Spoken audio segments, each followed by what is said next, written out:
Bismillahirrahmanirrahim. Assalamualaikum warahmatullahi wabarakatuh. Pemirsa yang dirahmati Allah, marilah kita simak ceramah dari Ustaz Adi Hidayat dengan tema Ma'rifat tak meninggalkan syariat. Sebelumnya marilah kita bersolawat terlebih dahulu. Allahumma sholli ala Sayyidina Muhammad wa ala ali Sayyidina Muhammad. Selamat menyaksikan. Assalamualaikum Ustaz. Baik, assalamualaikum warahmatullahi wabarakatuh. Saudara saya selalu berkonsultasi pada seseorang agar karir dan jodohnya lancar. Dan seseorang tersebut memberi amalan seperti zikir, sholat, mandi seperti di sungai pada malam hari. Wah, ini masalah. Zikirnya udah bagus, sholat, mandinya di sungai malam lagi. Dan ziarah dengan memberi sesajen. Ziarahnya ke kubur benar, ngasih sesajen, itu yang masalah. Lalu seorang tersebut membacakan beberapa ayat Quran. Pertanyaannya, apakah itu diperbolehkan dan dapat dikatakan musyrik? Tidak boleh, dan itu musyrik. Ada ayatnya. Dan ini permainan jin, permainan setan lewat jin-jin. Bahkan langsung turun surahnya, bahkan langsung turun larangannya, bahkan disebutkan kisahnya. Sejak dulu, sejak jahiliyah, di perbuatan sudah ada zaman jahiliyah, diluruskan di masa Islam. Turun Quran surah ke-72 ayat yang ke-6. Wa annahu kana rijalun minal insi ya'udzuuna birijalin minal jinni fazaduhum rahaqa. Dan sungguh kalian mesti tahu, kata Allah, dulu ada banyak orang yang sering memanfaatkan jin, minta ke jin, ngasih sesajen, ya, ngasih ini, ngasih itu. Ada yang korban dengan darah. Bahkan tidak sedikit dulu itu ada yang mengorbankan manusia juga. Anak sendiri dikorbankan, istri sendiri dikorbankan. Untuk apa? Untuk mendapatkan bagian dunia yang mungkin sendiri tidak diraihnya. Habis saja. Pengen jabatan, potong misalnya kerbau, kepala dikasihkan, macam-macam. Jabatan begitu dapat, meninggal dan wafat dalam keadaan musyrik. Kata Allah, sudah terjadi pada zaman dulu, turun ayatnya supaya nggak dilakukan. Fazaduhum rahaqa, kamu menyesal karena kamu semakin rugi. Karena kenapa? Jin itu kalau sudah diberikan bagiannya oleh manusia, maka dia akan mengejar selama hidup Anda. Dan tidak mudah mengeluarkannya, akan dikejar Anda. Kejar. Dan terus nuntut, apalagi kalau sudah bikin perjanjian. Ya, perjanjian dengan setan, dibikin sinetron lagi. Jadi tontonannya nggak benar gitu kan. Itu yang bahaya. Terus diajarin lagi. Sekarang nih banyak edukasi-edukasi yang hilang gitu. Dulu tuh banyak TV-TV itu cerdas cermat, pelajaran fisika, matematika. Sekarang acaranya sudah nggak jelas gitu. Nah, coba kita berikan tayangan yang baik-baik. Saya juga sarankan ya, artis-artis coba bertakwa kepada Allah lah. Dihisab. Dan peluang dosanya banyak. Anda menunjukkan pada yang salah aja.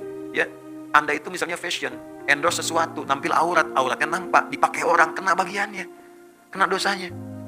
Anda misalnya praktekkan jilbab dipakai orang juga, dapat bagian pahalanya. Tinggal pilih mana. Kalau ada yang baik, kenapa pilih yang tidak baik? Kalau bisa yang soleh, kenapa pilih yang salah? Kalau bisa mendapat bagian surga, kenapa pilih ke neraka? Terlalu panas. Janganlah. Ya, menjauh dari itu semua.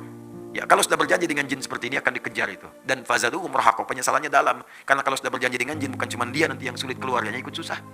Bagaimana kalau dia berumah tangga? Bagaimana kalau dia punya anak? Ikutan susah. Bisa dikorbankan tuh. Lama-lama kemudian bisa wafat juga karena perbuatan jin. Ajalnya memang tiba. Tapi sebabnya apa? Sebab karena maksiat orang tuanya. Menjauh dari yang seperti ini bahaya. Bahaya. Allah sudah sampaikan amalan soleh. Bangun malam tahajud. Ada jaminan di situ untuk karir. Ada. Quran surah 17 ayat 79 sampai 81. Wa minal laili fatahajjad bi. Sementara malam bangun untuk tahajud. Nafilatal lak. Memang itu sunnah. Tapi kalau bisa dikerjakan, asa ayyab'atsaka rabbuka maqaman mahmuda. Nanti Allah akan angkat Anda di tempat yang terbaik. Karir Anda kalau kerja, karir yang terbaik. Yang bagus. Wa qur rabbi adkhilni mudkhala sidqin. Kalau Anda bekerja dibimbing oleh Allah. Wa adkhilni mudkhala sidqin. Kalau nanti ada persoalan diberi jalan keluar. Gak usah nyogok, gak usah korupsi, dikasih sendiri oleh Allah. Enak hidupnya. Untuk jabatan tiba-tiba dipilih, ini bagus di profesional, tiba-tiba orang itu naik. Gak ngasih apa-apa.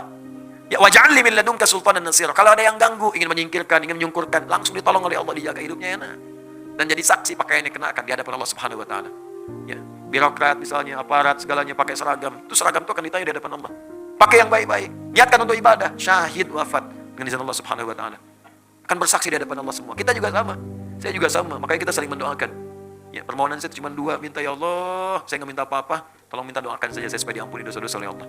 Ya, dan wafatnya bisa syahid, sedang ngajar itu kan. Wafat, enak banget tuh. Insyaallah, ngajar, meninggal, enak. Ya, kalau bukan gurunya ya muridnya misalnya kan. Ya, kan?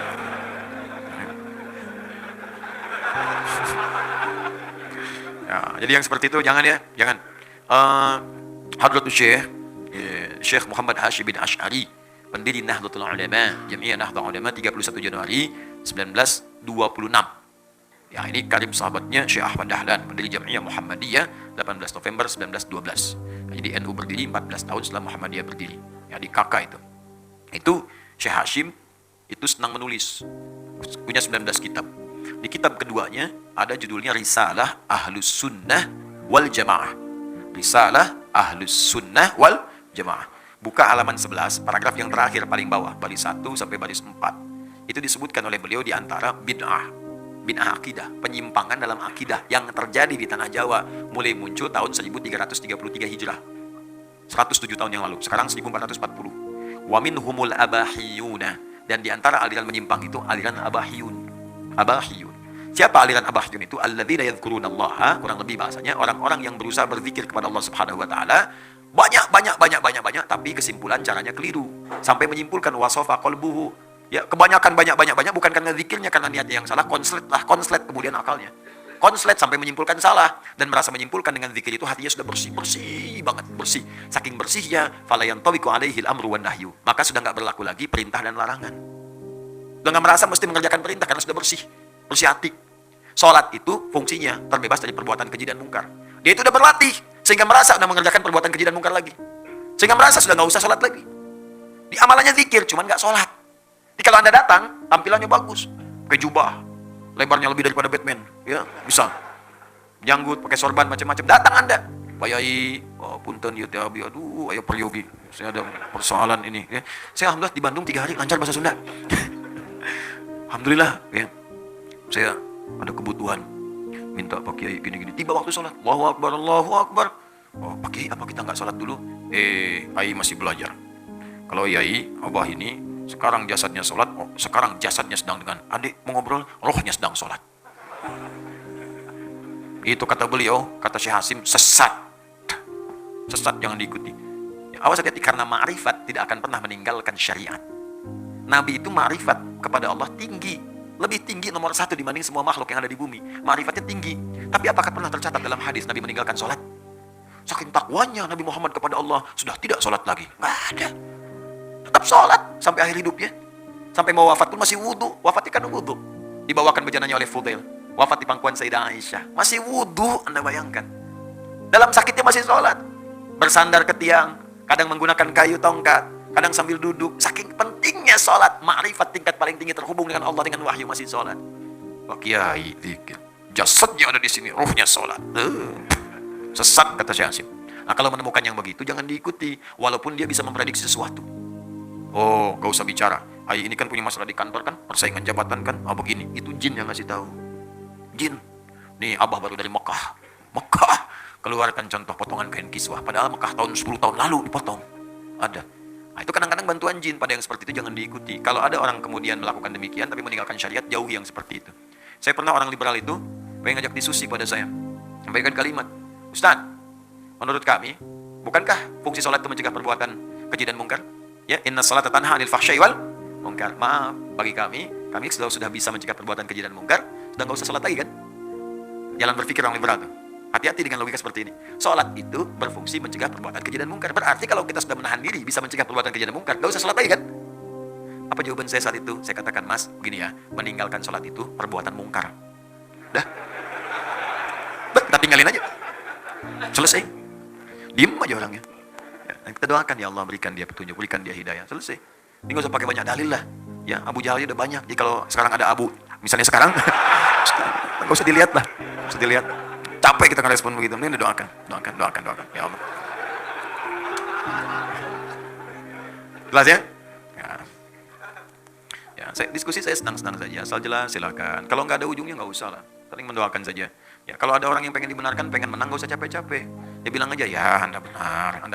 Lalu kita doakan. Ada seorang yang sudah sepuh sekali, mau 80 tahun tapi masih segar bugar. Ditanya, ya Syekh, apa rahasianya Anda? Sudah sepuh tapi masih segar bugar. Saya tuh kalau ketemu orang yang sok tahu, pengen dibenarkan, saya cuma bilang aja, Anda benar. Ya Anda benar. Daripada lama katanya.